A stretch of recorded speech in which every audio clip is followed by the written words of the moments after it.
తెలంగాణలో ఒక ఇద్దరు జర్నలిస్టులను అరెస్ట్ చేశారు. ఇద్దరు జర్నలిస్టులను, మన తన్వి యాదవ్ అండ్ రేవతి. యావత్ సోషల్ మీడియా అంతా ఒక ట్రెండింగ్ నడుస్తుంది, రేవంత్ వర్సెస్ రేవతి అని. రేవంత్ వర్సెస్ రేవతి అని కట్ చేసి సీన్ లోపలికి పోతే అసలు ఏం జరిగింది అని అంటే, హైదరాబాద్ సిటీ పోలీస్ ఏం చేసింది అని అంటే, ఒక ఇద్దరు యూట్యూబ్ జర్నలిస్టులని అరెస్ట్ చేసింది. ఎందుకు అరెస్ట్ చేసింది అని అంటే, తెలంగాణ చీఫ్ మినిస్టర్ మీద డెరగేటరీ రిమార్క్స్ అంటే అసభ్య పదాజాలం, బూతుల, ఇక మన తెలంగాణలో మాట్లాడుకుందాం, ఈ సాహిత్యం ఎందుకు మనకు. కానీ తెలంగాణ సీఎం అంటే మన రెండవ ముఖ్యమంత్రి అనుముల రేవంత్ రెడ్డి గారిని పచ్చి బూతులు తిట్టిరట. ఇయర్ మయ్యర్ లెఫ్ట్ రైట్ సెంటర్లో బూతులు తిట్టిరట. ఆ వీడియోలు పబ్లిష్ చేసిరట అని చెప్పారు. ఒక కాంగ్రెస్ వర్కర్ ఇచ్చిన ఒక కంప్లైంట్కి వీళ్ళని అరెస్ట్ చేశారు. According to the police, Revathi ఎవరైతే ఉన్నారో ఒక యూట్యూబ్ ఛానల్ నడుపుతారట. ఆ యూట్యూబ్ ఛానల్లో తన్వి యాదవ్ కూడా పనిచేస్తారట. వీళ్ళిద్దరూ ఒక డెరగేటరీ యూసేజ్ ఆఫ్ ది లాంగ్వేజ్లో అరెస్ట్ చేసిరట. వీళ్ళు భారత్ రాష్ట్ర సమితికి సంబంధించిన జర్నలిస్టులట అని చెప్పి పోలీసు వాళ్ళు ఆరోపణలు పెట్టారు. వీళ్ళు ఏందనంటే, వాళ్ళు ఏమని పెట్టారంటే, వీళ్ళు సోషల్ మీడియా ట్రోలింగ్లో ఇన్వాల్వ్ అయ్యారట. ఇంతకు ముందు కూడా ప్రీవియస్ కేసెస్ వీళ్ళ మీద ఉన్నాయట. సో వీళ్ళని 14 రోజుల జ్యుడిషియల్ కస్టడీకి పంపించారు. అయితే ఈ వీడియో ట్విట్టర్లో బాగా వైరల్ అవుతుంది. అది నేను చూసిన. అసలు ఏమైంది, అబ్యూజివ్ లాంగ్వేజ్ ఏమున్నది, ఏం కథ అని చెప్పి మాట్లాడితే, అడిషనల్ కమిషనర్ ఆఫ్ పోలీస్ కూడా ఏం మాట్లాడిండో ఒకసారి మనం వినాలి. అడిషనల్ కమిషనర్ ఆఫ్ పోలీస్ ఏమని అంటాడంటే, ఈ వీడియో షూట్ ఏదైతే ముఖ్యమంత్రిని బూతులతో సంభాషిస్తూ పెట్టిన వీడియో సోషల్ మీడియాలో, ఈ వీడియో బీఆర్ఎస్ కార్యాలయం అంటే బీఆర్ఎస్ పార్టీ ఆఫీస్లోనే షూట్ చేసిరట. మాకు తగిన ఆధారాలు ఉన్నాయి. ఈ వీడియో ఎక్కడ షూట్ చేసిరో మాకు తెలుసు. వీడియో అక్కడనే షూట్ చేసి ఇది ప్రజాస్పందన లెక్క ఒక బూటకు నాటకం ఆడుతున్నారు రేవతి ఇంకా తాన్వి యాదవ్ వాళ్ళ యూట్యూబ్ ఛానల్లో అని చెప్పారు. వీళ్ళు రిపీటెడ్ యాక్టివిటీస్ చేస్తున్నారు ఎక్సెట్రా ఎక్సెట్రా అని చెప్పారు. దాని తర్వాత we will investigate in every aspect అని అన్నారు. ఇంకొక కీలకమైన ముచ్చట ఏం మాట్లాడారంటే, మేము ఈ జర్నలిస్టుల ఫైనాన్షియల్ డీటెయిల్స్ కూడా బయటికి తీస్తాము. అసలు వీళ్ళకి ఫండింగ్ ఏడికైనా వస్తుంది, ఎవడెవడు ఫండింగ్ ఇస్తున్నాడు, వీళ్ళకు కంటెంట్ ఏడికైనా వస్తుంది, ఎక్సెట్రా ఎక్సెట్రా, ఇవన్నీ బయటికి తీస్తాము అని చెప్పారు. ఈ రేవతి ఇంకా తాన్వి యాదవ్ ఎవరైతే ఉన్నారో వీళ్ళకు సంబంధించిన వీళ్ళ లీగల్ కౌన్సిల్ అంటే లాయర్ జక్కుల లక్ష్మణ్ ఆయన పేరు. ఆయన ఇండియన్ ఎక్స్ప్రెస్తో మాట్లాడుతూ ఆయన ఏమన్నాడంటే, ఈ ఇద్దరు జర్నలిస్టులు వాళ్ళ ఉద్యోగం చేసుకుంటున్నారు. ఒక సామాన్య వృద్ధుడు, సామాన్య తెలంగాణ పౌరుడు ప్రజెంట్ గవర్నమెంట్తో చాలా కోపంగా ఉన్నాడు, భావోద్వేగమై మాట్లాడిండు. ఆయనదే చూపించే ప్రయత్నం చేసిర్రు తప్ప వీళ్ళు డెరగేటరీ రిమార్క్స్ ముఖ్యమంత్రి మీద ఏం మాట్లాడలేదు. ఇన్ఫ్యాక్ట్ వాళ్ళ జర్నలిజం పనే అది, వాళ్ళు అదే చేసిండ్రు అని చెప్పి ఆయన మాట్లాడాడు. రేవతి కూడా ఒక వీడియో షేర్ చేసింది. నా ఇంటికి పోలీసు వాళ్ళు వచ్చిర్రు, 5 గంటల రాత్రికే నా ఫ్యామిలీ నిద్రలు లేపిర్రు, నన్ను అరెస్ట్ చేసిర్రు, ఐ డోంట్ నో నా మీద ఏమవుతుందో, నా ఫ్యామిలీని ఏం చేస్తారో ఎక్సెట్రా ఎక్సెట్రా ఆమె ఏదో మాట్లాడింది. దాని తర్వాత రాహుల్ గాంధీని కూడా ట్యాగ్ చేసి ఆమె ఏమన్నదంటే, ఇగో ఈ డెమోక్రసీ గురించి నువ్వు మాట్లాడుతున్నావా రాహుల్ గాంధీ, ఇది కాన్స్టిట్యూషనా, ఈ కాన్స్టిట్యూషన్ బుక్ పట్టుకొని నువ్వు తిరుగుతావా అని చెప్పి ఒక వీడియో పెట్టింది, ట్వీట్ చేసింది. ఆమె ఇంకొక ముచ్చట ఏమన్నదనంటే, ఆర్టికల్ 19 యాద్ చేపిస్తా వీళ్ళకు అని చెప్పి ఒక మాట అన్నది. ఆమె ఇంకొకటి ఏమన్నది అంటే, పబ్లిక్ ఒపీనియన్ షేర్ చేసుడు క్రైమా, ఒక 1 మినిట్ క్రిటిసిజం కూడా యాక్సెప్ట్ చేసే కెపాసిటీ కాంగ్రెస్కి లేదా, అది కూడా ఒక 60-70 సంవత్సరాల వృద్ధుడు మాట అయినడిక లేదా, ఛీ నాకు ఐ పిటి అని అన్నది. నాకు జర వేరే మాటలు వచ్చింది కానీ నేను మింకున్న భయం అవుతుంది రేవంత్ రెడ్డి అంటే. సీఎం తెలంగాణ ముఖ్యమంత్రి China +1 అని చెప్పి మాట్లాడితే జనాల గొంతులు నొక్కుడా. China +1 అంటే అక్కడ మీడియా స్వేచ్ఛ ఉండదు కదా, అట్లనా అని చెప్పి కూడా ఆమె ట్విట్టర్ వేదికగా మాట్లాడింది. ఇలా తెలంగాణ జనాలు ఏమనుకుంటారంటే, మళ్ళా కాంగ్రెస్ ప్రభుత్వం చేస్తే మొహబ్బత్కి దుకాన్ అని అంటే నఫరత్కి ఆగమే క్యూ జల్ రహా హై భయ్ అని చెప్పి ఇలా మాట్లాడుతున్నారు. అయితే 3 రంగుల జెండా వేసి మా రేవంత్ అన్నకు కొన్ని ప్రశ్నలు. పోలీస్ వ్యవస్థని నేను ఏమంటలేను, ఎందుకంటే ప్రెషర్లో పనిచేస్తుంది పోలీస్ వ్యవస్థ.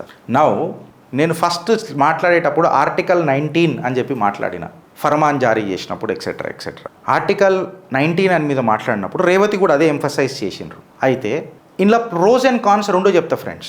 నేను ఒక న్యూట్రల్ స్టాండ్ తీసుకొని చెప్తా. మేము జర్నలిస్టులం కాము, కాకపోతే మేము కూడా ఒక యూట్యూబ్ ఛానల్ నడుపుతున్నాం కాబట్టి ఖచ్చితంగా రేవతికి నువ్వు మద్దతు తెలుపుతున్నావా లేదా గిరీష్, ఎస్ ఆర్ నో అని అంటే నేను తెలుపుతున్నా. ఆమె చేసేది నువ్వు కరెక్ట్గా మొత్తం సమర్థిస్తున్నావా గిరీష్ అని అంటే మొత్తం సమర్థిస్తలే. అందులో ఒక్క పాయింట్ మీద నేను డీవియేట్ అవుతా రేవతితో, బస్ అంతే. మిగతాయన్నీ ఆమె చేసిందల్లా absolutely correct.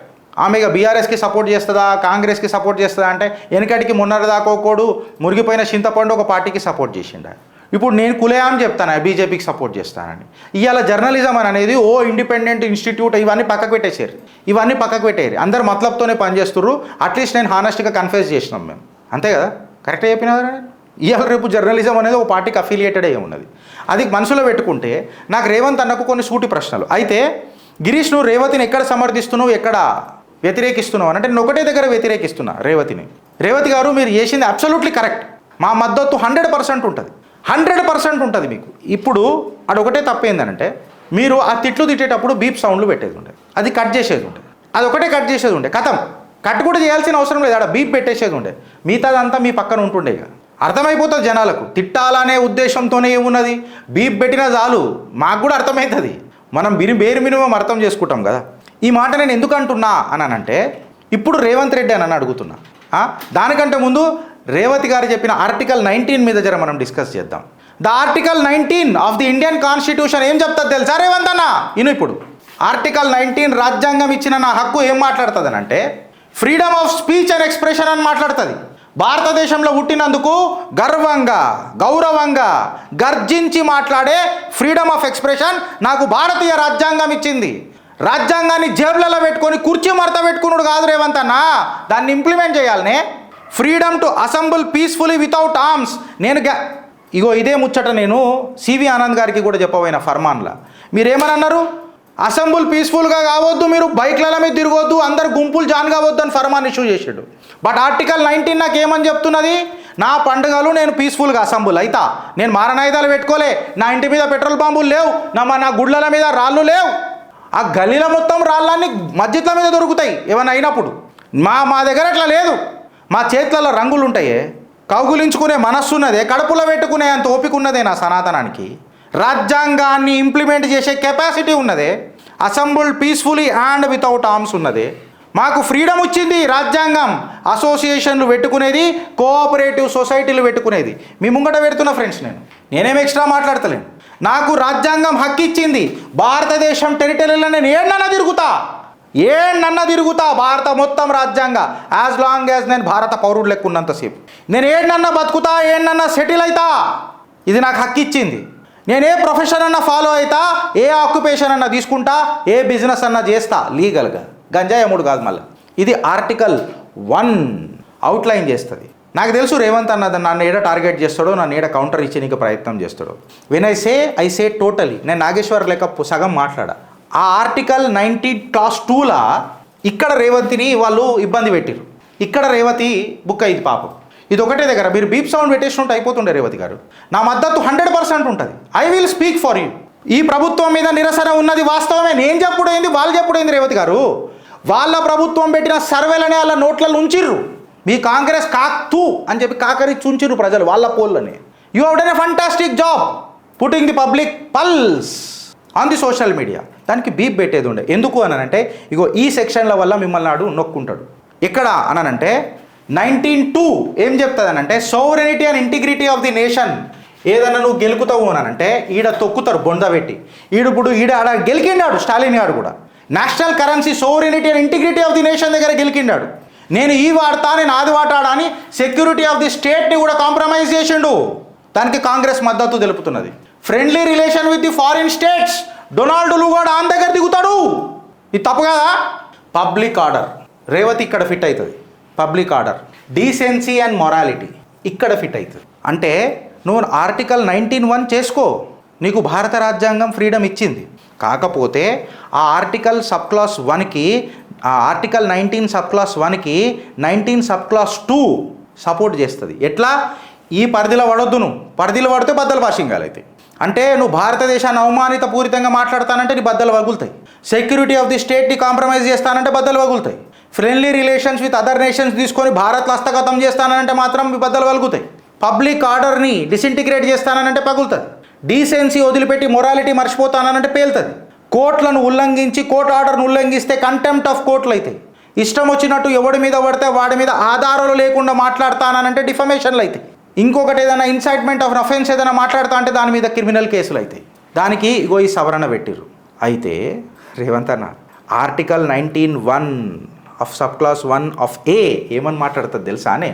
specifically guarantees the right to freedom of speech and expression, which includes freedom to express oneself through various means, including speech, writing, and other forms of expressions, which Revati has executed. And you should also remember a fact, freedom of press kuda in Article 19 la cover aitadi. The freedom of press is also implicit under the Article 19(1)(a), which guarantees the right to freedom of speech and expression. Now the point is whether Revati is correct or wrong. Revati is almost correct. ఎందుకంటే రేవతి మాట్లాడలే.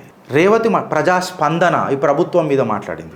ఎప్పుడైతే పాలకులకు ప్రజాస్పందన అవసరం లేదో ఇది రాచరిక పాలన అవుతుంది. రేవంత్ అన్న రాచరిక పాలన అవుతుంది. రాచరిక పాలన ఎందుకంటున్నానంటే ఇదే గౌరవ ముఖ్యమంత్రి, రెండవ ముఖ్యమంత్రి అనుముల రేవంత్ రెడ్డి అనుభవం లేని ముఖ్యమంత్రి తొక్కి పడదోపుతా, మెడలేసుకుంటా, నలుస్తా, ఇంకా అడ్డమైన మాటలు మాట్లాడిండు. కేసీఆర్ ఇదే నేర్పిండు, నేను అదే ఫాలో అవుతున్నా అన్నోడు రేవంత్ రెడ్డి కాదా? మళ్ళీ అప్పుడు పబ్లిక్ ఆర్డర్ డిస్టర్బ్ కాలేదా? డీసెన్సీ అండ్ మొరాలిటీ అనేది డిస్టర్బ్ కాలేదా? ఒక ముఖ్యమంత్రి స్థాయి నుండి నువ్వు మాట్లాడితే సంసారం అవుతుందా? అదే నీ మీద ఒక ప్రజాస్పందన పెడితే మాత్రము నీకు బగబగ మండుతుందా? పవర్ ఉన్నది కదా అని చెప్పి పెత్తనం చెలాస్తున్నావా? ఆఫ్టర్ ఆల్ ఒక 5 సంవత్సరాలు బతికే సీఎం నువ్వు, పర్మనెంట్ ఓటర్ మేం, బతుకున్నంత కాలం సీఎంలను డిసైడ్ చేసే ఓటర్లం మేం. నీకే అంత ఉంటే మాకెంత ఉండాలి సారు? తొక్కి పడదొప్తాను అన్నడాలే ఒకసారి. పేగులు మెడలేసుకుంటాను, ఉడయ్య జాగిరాన్ని మెడలేసుకుంటావు సారు. మా ప్రాణాలనంటే నీకు అర్పితం చేయనీకేనా? నువ్వు జిల్లే ఇలా ఈ ఖైదయాజంవా? నీకు గులామా? బతుకయ్యా అని చెప్పి నీకు బతుకయ్యా అని ఆడాలనా? మేము బతుకుడంతా మీకోసం బతకాలనా? తెల్లార్లు మిమ్మల్ని పొగుడుకుంటూ ఉండాలనా? మీరు బూతులు మాట్లాడితే సంసారం. కేసీఆర్ మాట్లాడి నేను కూడా మాట్లాడతా. కేసీఆర్ మాట్లాడింది కాబట్టి, నా ముఖ్యమంత్రి మాట్లాడింది కాబట్టి ప్రజలు మాట్లాడుతున్నారు. ఆ రేవంత్ రెడ్డి కూడా కాపీ కొట్టింది కానీ రేవంత్ రెడ్డిని కూడా అన్నారు. నువ్వు మాట్లాడితే తప్పు లేదు, ప్రజలు మాట్లాడితే తప్పు ఎందుకు వస్తుంది సార్? సీఎం నెత్తురు ఉంటే రేవంత్ అన్న, సీఎం నెత్తురు ఉంటే, పదవి అనే అహంకారం లేకపోయి ప్రజా ప్రతినిధి అయితే ప్రజల దగ్గరకు వచ్చి క్షమాపణ చెప్పు. నీ అబద్ధాల మేనిఫెస్టో తీసుకొచ్చినందుకు, పరిపాలనను కాంప్రమైజ్ చేసినందుకు చెప్పు. నేను అన్ని ముంగడ పెడతా, మీరే నడుపురట. మళ్ళీ పీకనికేనా ముఖ్యమంత్రి? రాజీనామా చేయమలా. Where is the public order maintained, Mr. CM, and where is the decency and morality? Chitragupta మాట్లాడింది తప్ప. అందుకే రేవతికి ఈ టాపిక్లా సపోర్ట్ చేస్తారు. మేము ఎక్కడ కూడా విభేదిస్తాం కూడా చెప్పిన. బీప్ పెట్టినుంటే ఖతం అయిపోతుండే రేవతి. ఇక జర్నలిజం అంటావా? అట్లీస్ట్ మేము కులేయం చెప్పుకుంటాం. డంకే పే చోట్ మోదీ హే తో మున్కిన్ హే అని చెప్తాం. మేరా భారత్ అపునా మోదీ అని చెప్పుకుంటాం. మీ లెక్క జర్నలిస్ట్ ముసుగులలో వేసుకొని కండువా వేసుకొని మాట్లాడతాం. హోలీ పండుగకు అందరు నీట్గా వచ్చి మాట్లాడతాం. మేము రంగులు పూసుకొని మాట్లాడుతాం. This is Chitragupt for you friends, uncut, unedited.